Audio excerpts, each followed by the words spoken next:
मित्रांनो नमस्कार. Active voice वरनं पॅसिव्ह व्हॉइस मध्ये रूपांतर करताना मुख्य गोष्टी कुठल्या तपासायच्या हे आपण सुरुवातीला बघितले. सर्वात महत्वाची गोष्ट वाक्य सकर्मक असलं पाहिजे, क्रियापदाला लागून कर्म आलं पाहिजे आणि क्रियापदाची क्रिया कर्मावर झाली पाहिजे हे आपण पाहिलं. आणि त्याप्रमाणे साधा वर्तमान काळ, चालू वर्तमान काळ यांचं ऍक्टिव्ह म्हणजेच कर्ता प्रधान वाक्यातून कर्मप्रधान वाक्यामध्ये कसं रूपांतर होतं ते आपण बघितलं, त्याची सूत्र बघितली. पण हे करत असताना फक्त परीक्षेपुरता अभ्यास करणारी मुलं स्वतःला फसवतात. कारण ते असं काहीतरी वाक्य वाचलं तर त्यांना वाटतं हे काय बनतं, हे आम्हाला कधी नव्हतं बुवा, म्हणजे फुटबॉल खेळायला विहिरीत जातोय असं काहीतरी वाटण्याची शक्यता आहे. याचं कारण पूर्ण उपप्रकारात वर्तमान काळ म्हणजे हॅव बीन वापरून केलेलं वाक्य, भूतकाळ म्हणजे हॅड बीन वापरून केलेली वाक्य आणि भविष्यकाळ म्हणजे विल हॅव बीन वापरून केलेली वाक्य हे ऍक्टिव्ह व्हॉइस मध्ये व्याकरण दृष्ट्याही वापरली जातात, बिनचूक असतात आणि व्यवहारातही वापरली जातात. परंतु हा परंतु फार महत्वाचा आहे. व्याकरणाच्या दृष्टीने ही पूर्ण उपप्रकारातली वर्तमान काळ, भूतकाळ आणि भविष्यकाळ यातली वाक्य जरी ऍक्टिव्ह मधनं पॅसिव्ह मध्ये रूपांतरित होत असली तरी ती व्यवहारात उपयोगात आणली जात नाही, प्रचलित नाही, नेहमी वापरली जात नाही. परंतु याचा अर्थ ती वाक्य चुकीची आहे किंवा हे काहीतरी भयंकर लिहिले हो असं वाटून घेण्याची आवश्यकता नाही. तर हा भाग पाहताना हे लक्षात ठेवा की ही व्याकरण दृष्ट्या निर्देश रचना आहे. कदाचित स्पर्धा परीक्षेत असा एखादा प्रश्न तुम्हाला आला तर हे लक्षात ठेवलं तर ते तुमच्या उपयोगी पडेल म्हणून मी हे इथे शिकवतोय. मात्र सर्वसामान्य बोलण्यात आणि सर्वसामान्य लिखाणामध्ये लाल अक्षरामध्ये लिहिलेली पूर्ण उपप्रकारातली पॅसिव्ह टेन्स मधली वाक्य वापरली जात नाही, म्हणून ती चुकीची आहे किंवा अशी वाक्य रचनाच नसते हा डोक्यातला भ्रम काढून टाका. आता आपण वाक्य बघूया. I have been playing the sitar since 5 years. मी गेली 5 वर्ष सतार वाजवीत आलेलो आहे. हे याचं भाषांतर होईल. वर्तमान काळ पूर्ण कालदर्शक क्रियापद हॅव बीन, व्हीच्या पुढे आयएनजी लागलं आणि पुढे काळाचा निर्देश केला सिन्स 5 years. म्हणजेच हा पूर्ण ऍक्टिव्ह व्हॉइस मधला वर्तमान काळ आहे. मग याचं रूपांतर कसं होईल? The sitar has been being played for 5 years. इथे इज असतं तर इज बीइंग झालं असतं. इथे हॅज बीन आहे त्याच्याऐवजी हॅज बीन बीइंग झालं आणि ऍक्टिव्ह मध्ये प्लेइंग होतं त्याच्याऐवजी प्लेड V3 परफेक्ट टेन्स झालंय.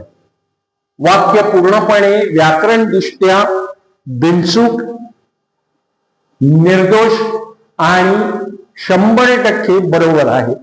मात्र यांचा उपयोग बोलण्यात किंवा नेहमीच्या लिखाणात केला जात नाही हेही तितकंच खरं आहे. पुढचं वाक्य बघा पुन्हा. हॅज बीन आणि हॅव बीन चा उपयोग वर्तमान काळ पूर्ण प्रेझेंट परफेक्ट कंटिन्युअस टेन्स. दुसरं वाक्य. She has been teasing the teacher for a week. ती गेला आठवडाभर आपल्या शिक्षकांना चिडवत राहिलेली आहे. The teacher has been, teacher कर्म, she has been teaching home, teacher, teacher कर्म, कर्म पहिलं आलं, टीचर एक आहे, तृतीय पुरुष एकवचन म्हणून पुन्हा has. Teacher has been teased, ऍक्टिव्हचं पॅसिव्ह झालं म्हणून V3 आलं, इथे टीजिंग आलं, इथे टीज आलं. Bye her for a weak, तिच्याकडून आपल्या शिक्षकांना गेल्या आठवडाभर चिडवले गेले आहे. Present perfect continuous passive. Active म्हणजे कर्ता प्रधान, पॅसिव्ह म्हणजे कर्मकर्तरी किंवा कर्मप्रधान. भूतकाळामध्ये हॅड बीन येतं, इथे हॅव बीन किंवा हॅज बीन येतं. इथे कर्म आय आहे म्हणून हॅव बीन आलं, सॉरी कर्ता आय असल्यामुळे हॅव बीन आलं. सितार तृतीय पुरुष एकवचन असल्यामुळे या हॅवचा इकडे हॅज बीन झाला. Sachin had been playing cricket for 20 years. Sachin गेली 20 वर्ष क्रिकेट खेळत आला होता, क्रिकेट खेळत राहिला होता.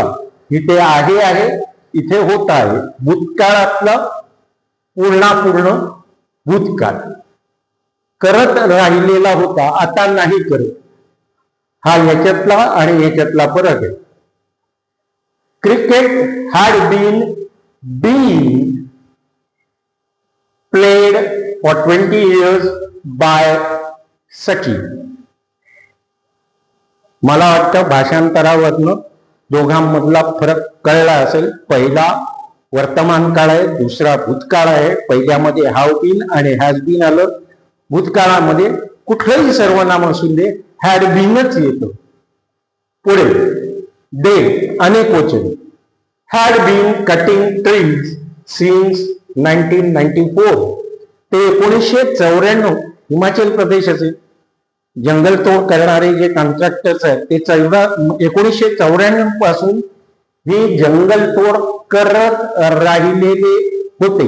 आता कदाचित ते थांबलं असेल कारण जंगलच राहिलं. Had been, the trees had been cut. पुन्हा लक्षात घ्या, कट इरेग्युलर वर्ब आहे म्हणून इथे हॅड बीन च्या पुढे कटिंग आलं. पण कटचा भूतकाळही कट CUT आणि पास्ट परफेक्ट टेन्स किंवा प्रेझेंट परफेक्ट टेन्स तोही कटच. म्हणून trees had been cut since 1994 by them. त्यांच्याकडून 1994 सालापासून झाडं कापली गेली जात आहेत.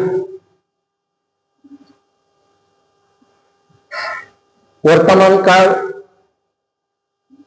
पूर्ण उपप्रकार, भूतकाळ पूर्ण उपप्रकार. लाल अक्षरात दिलेलं व्याकरण दृष्ट्या बरोबर परंतु प्रचलित नाही, उपयोगात नाही अशी वाक्य बोलू नका. अशी वाक्य परीक्षेत आली प्रश्न म्हणून तर अवश्य लिहा, न चुकता लिहा आणि आत्मविश्वासाने. मात्र सर्वसामान्य बोलण्यात आणि लिखाणात हा प्रकार प्रचलित नाही, त्यामुळे त्याचा वापर टाळा. Future perfect continuous tense will have been. इथे विल हॅज बीन कधीच येत नाही. वर्तमान काळात हॅव बीन आणि हॅज बीन येतं. मात्र भूतकाळात कायम सगळ्यांना हॅड बीन, तसंच भविष्य काळात सगळ्यांना I, we, you, he, she, it, they या सर्वांना एकवचन असून दे अनेक वचन असून दे विल हॅव बीन हेच कालदर्शक म्हणजे ऑक्झिलियरी वर्ब वापरलं जातं. He will have been undergoing the military training for 18 months. हे भविष्य काळात घडणार. पुढच्या महिन्यात तो जाईल ट्रेनिंगला, किंवा पुढच्या वर्षी जाईल, किंवा 2 महिन्यांनी जाईल, किंवा परवा जाईल, पण आज नाही. हे जे आहे हे विल हॅव बीन दाखवतं. आणि काय दाखवतं? पुढे भविष्य काळात किती महिन्याचं, किती वर्षाचं, किती दिवसांचं, किती तासांचं काय महत्वाचं नाही, परंतु भविष्य काळात सातत्यपूर्ण जी घटना घडत राहणार आहे त्याचा उल्लेख करणं महत्वाचं. 18 months. आणि इथे सिन्स येत नाही, कायम फॉर, कारण ह्याच्या पुढे ते किती काळ घडणार आहे हे सांगितलं जातं भविष्यातल्या पूर्ण वर्तमान काळामध्ये. तो पुढचे 18 महिने मिलिटरी ट्रेनिंग, लष्करी शिक्षण करत राहिलेला असेल. लाल अक्षरात लिहिलंय, military training will have been undergone for him for 18 months. लष्करी शिक्षण त्याच्याकडून घेतलं जात राहिलेलं असेल 18 महिन्याकरता. हे याचं भाषांतर पॅसिव्ह व्हॉइस. इट घोडा आहे, व्यवस्थित खाऊन पिऊन तगडा केलेला आहे, व्यवस्थित त्याला शर्यतीमध्ये कसं धावायचं हे त्याला शिक्षण दिलेलं आहे, त्याच्याकडनं रोजच्या रोज रपेट मारून घेतलेली आहे, आणि म्हणून आता त्याला शर्यतीत उतरवायचं आहे. It will have been running the races. त्याच्या पुढच्या शर्यती तो जिंकत, शर्यतीमध्ये भाग घेत राहिलेला असेल फॉर द नेक्स्ट 5 years. तरुण आहे, आणखीन 5 वर्ष शर्यतीत तो कायम भाग घेत राहिलेला असेल असं त्याचा अर्थ. He will have been running, शर्यतीत धावत राहिलेला असेल. The races will have been run, will have been being run by it for the next 5 years.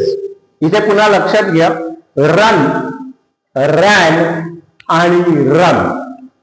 Run वर्तमानकाळ, ran भूतकाळ आणि रॅन परफेक्ट टेन्स पूर्णकाळ, V3. आणि म्हणून शर्यती ह्या घोड्याकडनं धावल्या गेल्या जातील पुढची 5 वर्ष. ऐकताना खटकलं ना, पण दोन्ही मधला फरक सुस्पष्ट कळावा म्हणून हे भाषांतर असंच करणं आवश्यक आहे. तर मित्रांनो, ह्या संपूर्ण पाठाचा गोष्यवारा एकच, पूर्ण काळ कंटिन्युअस परफेक्ट टेन्स किंवा परफेक्ट कंटिन्युअस टेन्स, त्याच्यातला वर्तमान काळ, भूतकाळ आणि भविष्यकाळ यांची ऍक्टिव्ह म्हणजे कर्ता प्रधान वाक्य ही प्रचलित आहेत, नियमित वापरात आहे. मात्र त्याची कर्मप्रधान म्हणजे पॅसिव्ह टेन्स मधली वाक्य व्याकरण दृष्ट्या केली जात असली, बरोबर असली, नियमित असली तरी प्रचलित नाही, वापरली जात नाही किंवा बोललीही जात नाही.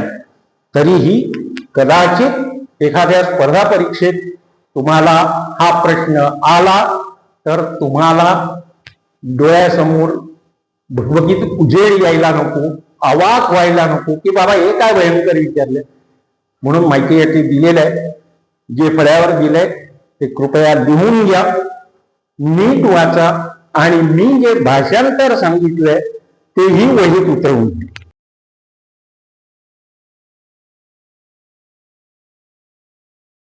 मित्रांनो,